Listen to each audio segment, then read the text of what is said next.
talented Harry Connick Jr. to the show. Harry, it's great to have you on today. It's good to be with you, Tony. Now, I was reading a little bit about the background of the album Alone with My Faith, and I know you're a guy who's used to being on the go with shows and acting and charity work. And then when COVID hit, it was just like a total stop. How did that affect you emotionally, musically, spiritually, in a way that led to this album Alone with My Faith? Well, I think the whole world knew exactly what I was feeling back in March, about a year ago. My tour got canceled. I came home. I was one of the lucky ones that was able to quarantine at home. And I spent a lot of time at home. I remember those first few weeks, kind of not knowing anything. There was a lot of information out there and just trying to figure things out. So I was thinking about an album that I had wanted to do for a while, a gospel album. And I said, well, I have a studio here at home. I have a bunch of instruments. I'm just going to record it myself, set up the microphones and start making some music. And I did. It was a gospel album. I was doing songs like How Great Thou Art and Because He Lives. And then as the weeks passed, I started to think about what I was feeling, what other people were feeling, and how maybe if I wrote some songs about this experience from a perspective of faith and spirituality, maybe people will gain some comfort from it and some musical enjoyment too. So that's kind of how it came to be. Yeah, it's a great album. It really reflects your own diverse interests, because there's the traditional songs on there, like you just mentioned, plus Catholic hymns like Be Not Afraid, Panis Angelicus. And, there's other songs also that, what was it? God and My Gospel reminds me of a revival meeting, that kind of beat. and you have Look Who I Found, which has kind of a funky beat to it. Do all these songs put together really reflect your own musical interests? They really do. I think if you lock somebody in a room long enough, you'll find out some interesting things. And that's kind of what happened. I mean, I was by myself for months. I mean, there was no one in the studio with me. So normally there's someone that can say, hey, maybe you want to sing that again, or, oh, I really like that, but there was none of that. So all of these, feelings and sounds came out, and they're obviously things that mean something to me, but my influences were so diverse growing up, and it's pretty clear on this album. I have a lot of influences. Absolutely. I'm talking to Harry Connick Jr. His album is Alone with My Faith. I want to reference the title track, Alone with My Faith, because the lyrics of the chorus stood out to me, because you mentioned, you don't have all the answers, but you always know you're never alone. Have you found a way to integrate your questions, maybe even occasional doubts, into a strong faith life? Absolutely. I was just talking to my dad about this the other day, and my dad is my spiritual hero. His faith is like, stronger than almost anyone I've ever met. Yeah. And we talk about faith and what it means, and what it means to question things, and what it means to have a spectrum of varying degrees, of faith, and what all that means. And I'm happy in my spiritual life because of that, because me and my dad have different outlooks. Like, my dad was raised by two extremely devout Roman Catholics. They said the rosary every day. My dad had an incredibly fertile Catholic upbringing. My mom was Jewish and was non-denominational by the time I was born. So I didn't even get baptized as a baby. I was 13 when I got baptized and confirmed. And I have a different history with it. So we have a lot of good, my dad and I have a lot of good conversations, and I like where I am, because I have asked a lot of questions, but I've also found a lot of answers too. Yeah. So you chose, because I know I've read about your past, so you chose to become a Catholic when you were in your teenage years, right? Yep.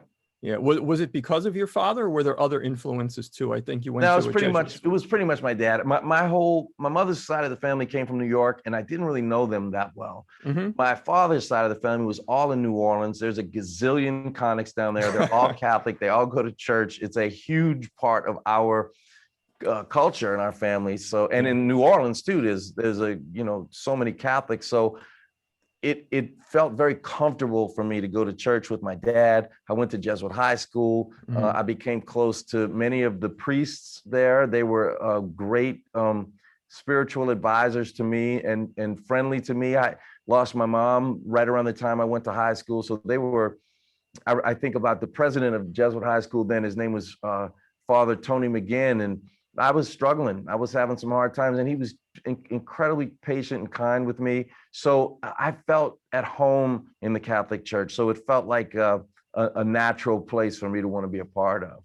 Wow, that is a great testimony. I'm Tony Rossi. You're listening to Christopher Closeup. I'm talking to Harry Connick Jr. His album is called Alone with My Faith. I just want to stay on the topic of your dad a little bit because I follow you on Instagram, so I see the videos you post of you and your dad. You play piano for him. You go for walks together.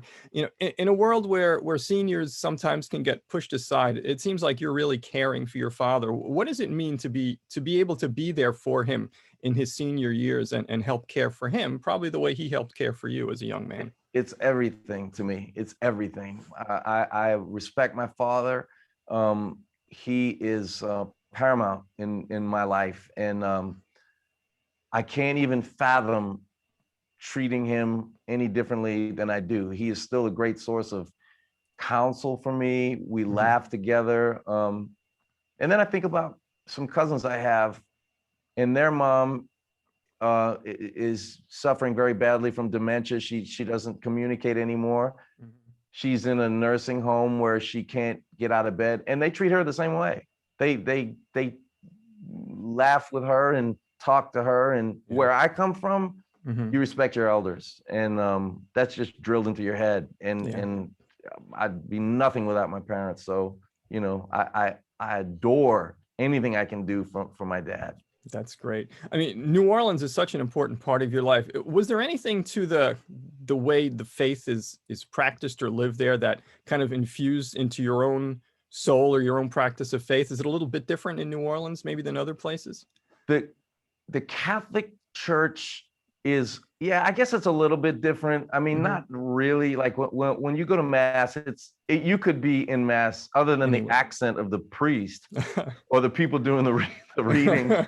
And now a reading from the gospel. I mean, it's like that. but other than that, it's the same. Sometimes, I mean, these are silly things. They'll make reference to, the churches. There's going to be a crowd outside because of Mardi Gras kind of stuff. But no, it's the same. But the Christianity in New Orleans is diverse. So I grew up listening to a lot of Black gospel music and was heavily influenced by that. And I think that does wonders for a community as diverse as New Orleans, because as much as we like to celebrate our differences, and there are differences that are so beautiful, cultural differences, a lot of us have that common thread of Christianity. And even though that is thought of from different perspectives, it's a unifying force down there. You can feel it. Yeah. It's an important idea in today's world, especially that we should have focus more on what we have in common than what divides us. And it seems like New Orleans in your life is a great example. And not only focus on what we have in common, but appreciate that there are differences. And that's beautiful. That's what makes us human. And when you grow up in a town like New Orleans, or you grow up in a country like the United States, to me, that's something we should be celebrating. We are the antithesis of a homogenous society. We should, what a unique opportunity we have to celebrate, the cultural differences that we have. Exactly. They don't have to divide us. They can unify us. Bring us together. Yeah. I'm talking to Harry Connick Jr. His album is Alone with My Faith. There's another original song on there I want to touch on called All These Miracles, and seems to be about appreciating just the small things in life we may overlook. What are the seeds of that song? I think this came from my daughter, Georgia, when she was little. She was like 2, and we were on the way to the park, and we were in the driveway, and it was a gravel driveway, and she, how little kids kind of squat down and put their bottom on the ground, and she picked up a pebble, and she's looking at this pebble. I said, "Come on, Georgia, we're late for the park," and she was ignoring me. And I said, "Come on, we gotta go." And she just was fascinated with this rock, and it really hit me like, wait, she's never seen that before. Like Mhm. she's never picked up a pebble and Yeah. looked at it. And it really made me realize that the discovery process, the individual discovery process is a wonderful thing. And along that road, there are many miracles, you know, like Mhm. hummingbirds and babies crying and the things I reference in the song and things as common as a rainbow. Like, hold on a minute, that's beautiful. And if I'm really living in the present, which is what I try to do, Mhm. they're everywhere. And they're not just miracles. They're really, these are miraculous things. Yeah, and being in kind of the shutdown and isolated, did it really help you focus on that fact too? Man, I'll take anything, even if it's not a miracle. I mean, I just like to have a cup of coffee with somebody not wearing a mask. That's not miraculous, but you know, I'll take it at this point. The bar is low. Absolutely.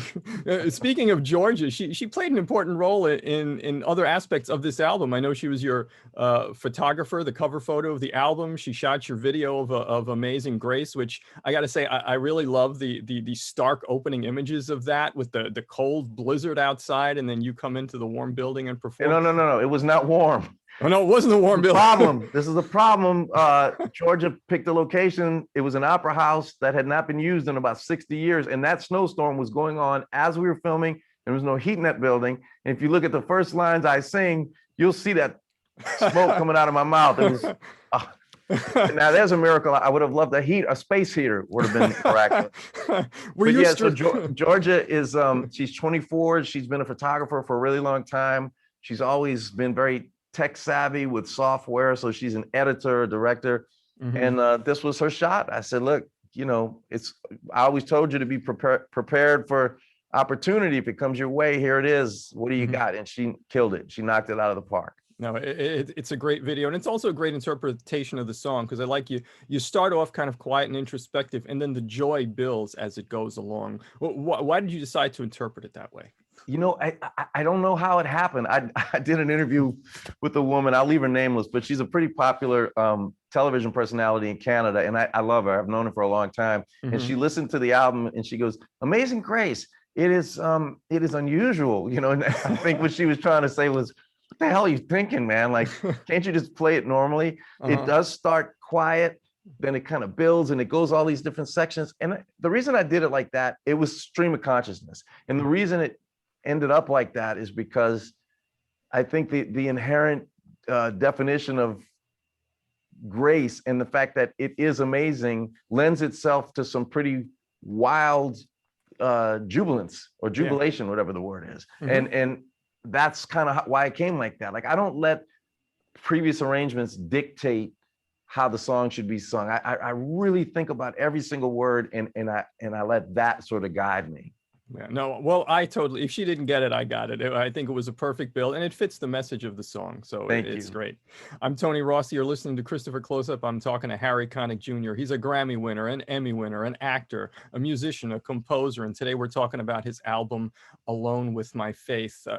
As the shutdown started, a friend of mine said that, his daughter was coming home from college and they were going to spend, because of the shutdown, spend time together that they wouldn't have otherwise spent together. Did you have a similar situation with your family? You have 3 daughters. Exactly the same. So Georgia and Kate, our two oldest daughters, are 24 and 23. They should be out in the world doing their thing. Mm-hmm. They're home for the last year. Our youngest daughter, Charlotte, is 18. She should be in school, but she's been, doing it online. It's kind of heartbreaking to see because all three of them really should be living a different kind of life, but they very quickly understood their social responsibility. And we quarantined. We were very safe, and there is no way that I could imagine that we would have been able to spend this year together. So, as frustrating as it was for Jill and I to, watch them have to wait. It obviously could have been a lot worse. I think about all Sure. the people who are truly, suffering during this time. But from our family perspective, we that was a great blessing because we spent a lot of time together that we probably wouldn't have had.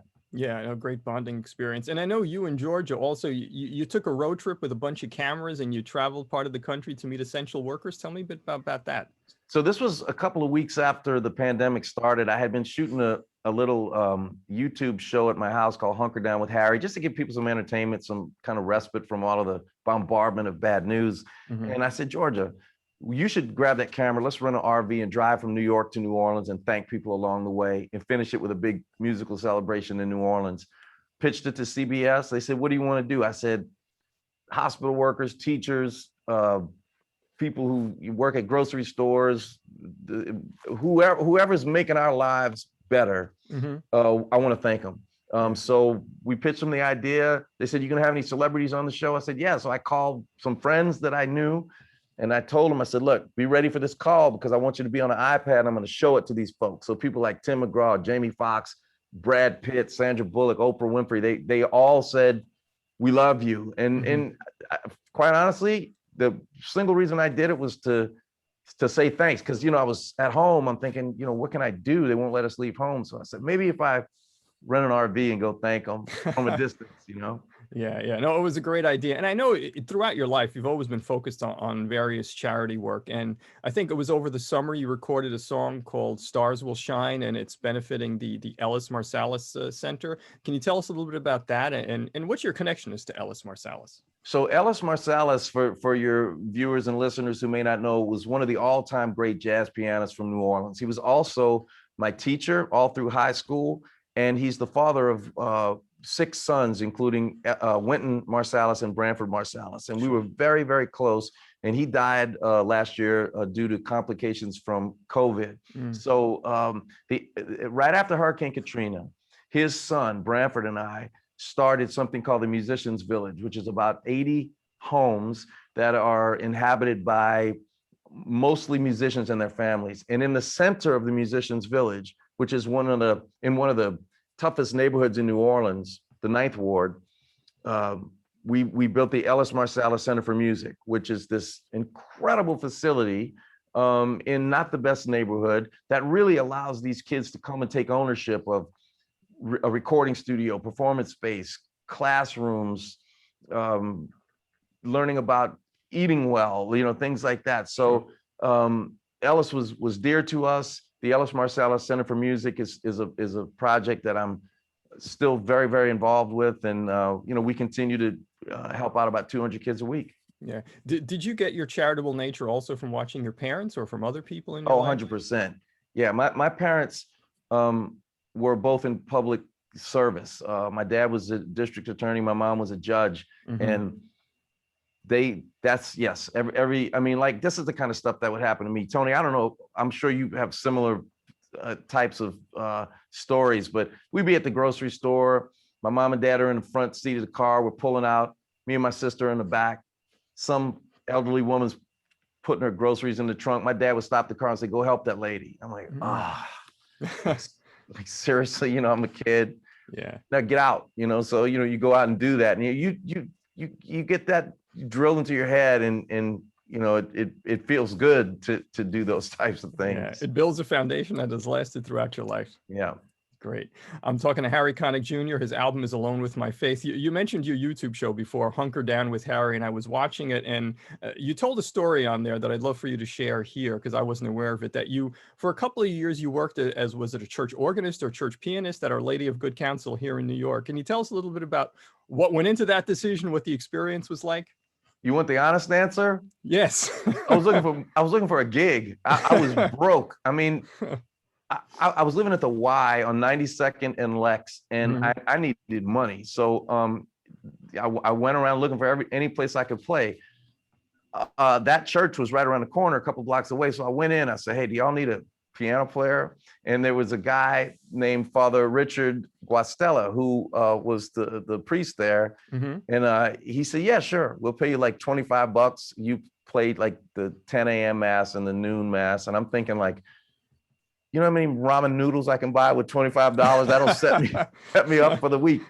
But the great thing about it was Father Richard almost every Sunday would change clothes, meet me in the church, and then take me across the street and buy me a hamburger at this little restaurant. And I can see it. I can see myself looking at him, and he was calm. He was measured. And I was 18 and I needed someone like that in my life. And he was so kind. He eventually became a Monsignor, moved to Staten Island. Mm-hmm. I asked him if he would marry me and my wife, Jill. He came down to New Orleans. And then sadly, we found out that he died last year from COVID. So Oh, wow. it's been a tough year, but those are happy memories for me playing in that church. Yeah. So the spiritual influence into your life, even, it seems like God kept throwing you stuff and you just kept responding to it. I think it's important to be aware, like that song, All These Miracles. Like my Mhm. dad tells me, when you hear that, that's the Holy Spirit talking to you. And say yes, like listen. And my dad actually has something called the spiritual mysteries that he's been spending years working on. He's actually at 95 this month, is working on building a chapel dedicated to the Holy Spirit, because he says, son, we learn all about the Father and the Son in church. We don't really talk about the Holy Spirit that much. I'm dedicating my life to understanding the Holy Spirit. So he wrote the spiritual mysteries. And yeah, he says, just keep your eyes and ears open and you'll figure it out. Well, your dad's doing that at 95? Oh yeah. No, wow. He's got an architect. Like, he's sending me emails of, what do you think of this plan? We're going to have a meditation garden outside. And I'm like, are you tired? Like, what, like, can you slow down a little bit? He's like, you need to come play the fundraiser to raise the money. I said, look, I'll do whatever I can. But I mean, this guy, he's a trip, man. He is dogged in his determination to honor the Holy Spirit. That is great. And it seems now I know where it comes from, because you're singing, you're composing, you're a talk show host, you're doing this and that. I know where it comes from. Doesn't fall far from the tree. Yeah. Well, what are your hopes for people who listen to Alone with My Faith? I want to give them some comfort. I want them to know that we have a unique opportunity to communicate about a shared experience. And I hope that this music lets them know that I know what they're going through. And I take great comfort in knowing that they're going through the same thing too, which is why the album even exists. So I hope they like the music. I hope they like the songs, and I hope it touches their heart. That's great. I'm Tony Rossi. You're listening to Christopher Closeup. I've been thrilled to talk with Harry Connick Jr. His album is Alone with My Faith. Please pick it up. It's going to lift your spirits. It's got such diversity on it. And Harry, thanks so much for talking about the album and joining me today. Thanks, Tony. Good to be with you. You too. And we're done. Thank you so much. I appreciate the time, Harry. Thank you, Tony. Bye-bye. All right, man.